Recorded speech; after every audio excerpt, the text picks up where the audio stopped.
Tapi monggo tetap ada yang mungkin mau tanya, monggo satu. Berbagai payah. Oh itu, yang di pojok juga. Oh satu aja. Itu panitia kan? Panitia gaya ya. Monggo, diparingi mic.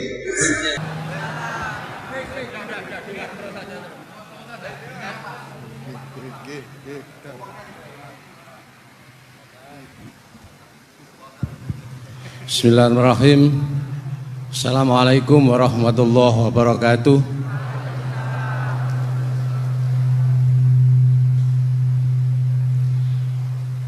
Yang saya ingin tanyakan kepada Gus Baha, saya itu sering ngaji lewat YouTube panjenengan Gus.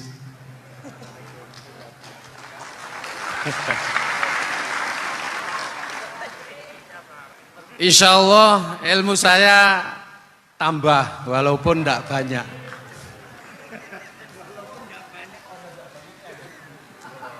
Yang saya tanyakan, nopo ilmu kula niki barokah?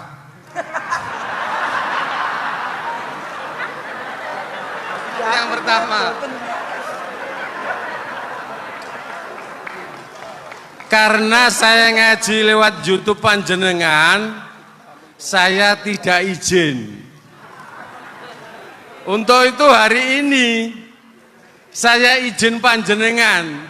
Mudah-mudahan ilmu ingkang saya dapat dari panjenengan niku saged barokah. Niku Gus. Terima kasih. Wassalamualaikum warahmatullahi wabarakatuh. Waalaikumsalam warahmatullahi wabarakatuh. Langsung mohon Gus nggih, yang satunya dulu. Siapa aja? Oh gitu. Monggo Gus. Itu tetap barokah dan kebaikan itu mah nggak perlu minta izin. Kalau kebaikan minta izin jadi repot. Jadi kalau dalam kitab fikih disebut iktifaan bil izni syar'i, karena syara akan selalu memberi izin sama kebaikan. Itu udah hanya masalah YouTube sampean. Tadi melihat wajah Gus Ali ibadah, pamit dulu. Nanti kalau ada orang alim lewat mau lihat juga pamit dulu. Lama-lama mau baca sholawat, ya Rasulullah pamit dulu mau baca sholawat. Jadi semua kebaikan itu cukup iktifaan bil izni syar'i. Ya jelas ini ya. Oke, terima kasih. Jangan lupa pulsane tuku dhewe lek ndelok YouTube. Wifi-nya juga jangan nyolong. Harus passwordnya izin kepada yang punya wifi.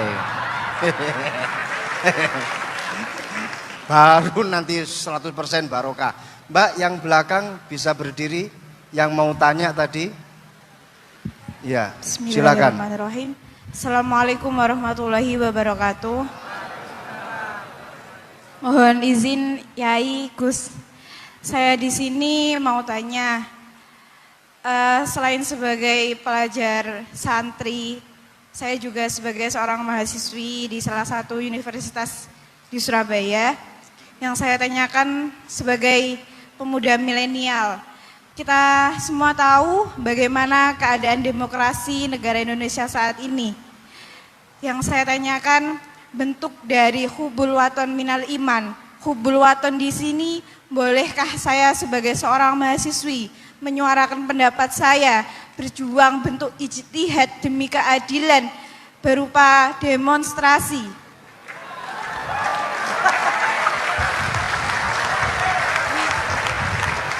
Ngapunten. Yang saya tanyakan di sini, bagaimana menurut Gus, apakah saya melakukan demonstrasi ini sudah baik atau sangat baik atau mungkin perlu dikaji kembali? Terima kasih. Wassalamualaikum warahmatullahi wabarakatuh. Hubungan antara demonstrasi dan hubbul wadon minal iman. Hah? Oh ya, hubbul waton minal iman. Monggo Gus.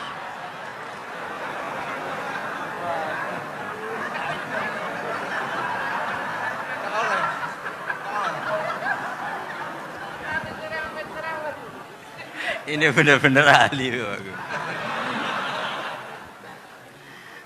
Begini kan, demonstrasi itu kan makna pokoknya itu kan apa? Memperlihatkan. Makanya demonstrasi kekuatan maknanya ya show, ya memperlihatkan satu apa? Kekuatan. Sehingga kalau dalam Islam itu ya fleksibel, asal itu tidak merugikan orang lain, tidak anarkis, tidak mandorot bagi kelompok lain tentu boleh. Bahkan kalau tidak menyuarakan suara kita tentu dengan cara-cara yang tetap Islami ya. Itu malah kita disalahkan karena berarti tidak ikut bertanggung jawab terhadap proses bernegara. Tapi tentu disuarakan secara konstitusional dan secara baik. Kemarin pas demo di Jogja yang rame itu masalah rancangan KUHP itu rektor UI juga ketemu saya pamit Gus mau demo aja. Ya tapi yang baik dan sopan karena begini ya. Di Quran itu ada ayat walau la dafwahin nasa ba'dahum bi ba'dil la fasadatil ard. Jadi kekuatan manapun itu harus dikontrol. Tentu kontrol itu macam-macam. Tapi tentu saya ulang lagi, jangan anarkis, jangan melakukan sesuatu yang kontraproduktif. Jadi menurut saya pernah ditanya, Gus kalau pemerintah itu didukung 90% rakyatnya bagus enggak? Ya bagus, berarti presidennya hebat didukung mayoritas rakyat. Kalau hanya 55 ya bagus, presidennya biar tahu, biar hati-hati karena dipilih separuh lebih sedikit. Nah kok bagus semua? Ya memang harapan kita sama Allah semuanya baik semua kata saya gitu. Jadi susahnya apa sih kita melihat sesuatu itu asal agama ini kan gampang, asal tidak maksiat itu baik. Asal gak maksiat itu baik. Ma khuyira Rasulullah bina amroini lakhtaro aisarohuma malam yakun isman.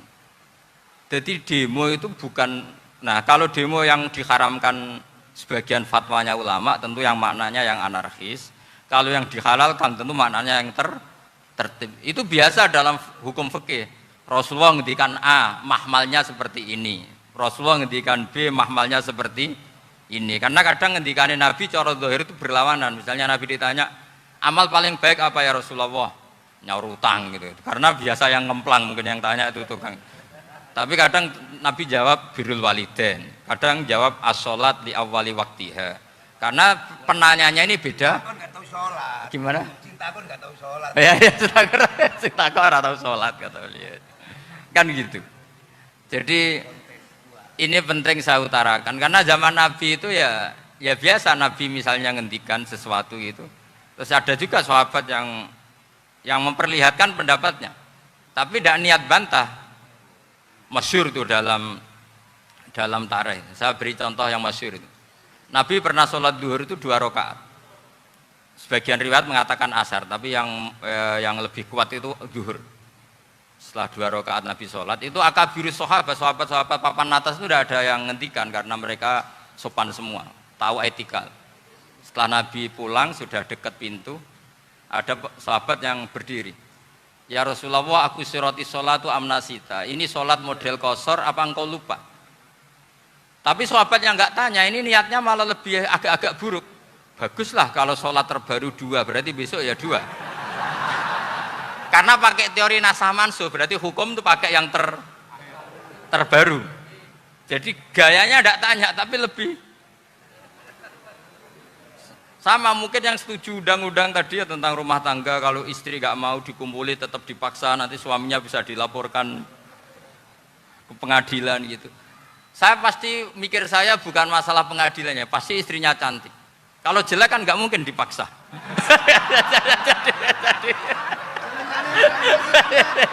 Ini ketularan. Jadi saya cara berpikir tuh,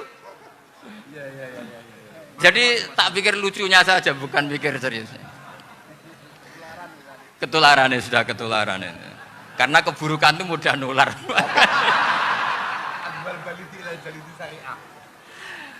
Akhirnya Nabi kembali lagi, enggak, kullu dzalika lam yakun, semua itu enggak terjadi. Tapi Nabi sebagai orang yang sangat, ya sebenarnya enggak boleh dibahasakan sangat demokratis, sangat bijak. Nabi kembali lagi ke mimbar terus tanya, ahakun maqalahu dzulyaten, apa betul yang dikatakan dzulyaten tadi? Kata sahabat semua, betul ya Rasulullah, tadi engkau sholat hanya 2 rakaat. Nabi kemudian takbir lagi, meneruskan 2 rakaat terus salam. Artinya kalau demonstrasi itu dengan makna mengutarakan pendapat dengan cara yang dijamin konstitusi, ya itu kan normal-normal saja, nggak ada masalah. Saya pernah daerah Bapak, itu ada pertanyaan yang benar-benar mengusik saya. Ada orang miskin datang ke bapak, Pak Yai, jadi wong melarat itu ora enak. Sajane ya wis suwe dadi wong melarat ora enak. Itu pas Ramadan. Kenapa kata bapak? Bapak saya itu teman akrabnya Gus Ali, senengannya ya guyon, mau meninggal aja masih guyon. Bapak itu guyon terus. Kenapa aja? Sudah puasa nggak makan, buruh orang macul itu kan berat. Mau istirahat nggak boleh karena buruh orang. Enak jadi wong sugih puasa diam di rumah gini-gini terus kata bapak saya gini, enak wong melarat. Jadi wong sugih nak poso berat. Kok sakit ya? Besok mangan pecel, awan rawon, engkok sore sidik sate. Jadi yang harus ditinggalkan itu banyak. Nak sampean kan biasa meninggalkan itu semua. Semenjak itu dia, oh iya, nak ngono podo-podo abot. Jadi hasutnya pada orang kaya terus nggak ada. Nah ini pentingnya ilmu, jadi pentingnya berdamping tadi itu. Setelah diberi jelasan, oh maturuni ternyata podo-podo abot gitu. Dia nggak tahu susahnya jadi orang kaya. Ya sama seperti tadi, Yai saya puasa, kerja gini-gini, bojo sitok elek, terus jadi yang bojone 4 cantik semua abot aku. Karena harus ninggalkan 4 yang cantik tadi, yang bisa menghidupkan tadi itu. Itu kan juga demonstrasi, artinya mengutarakan apa yang, jadi itu saya pikir seperti itu. Ya ini, pokoknya gitu aja ya. Assalamualaikum warahmatullahi wabarakatuh. Waalaikumsalam.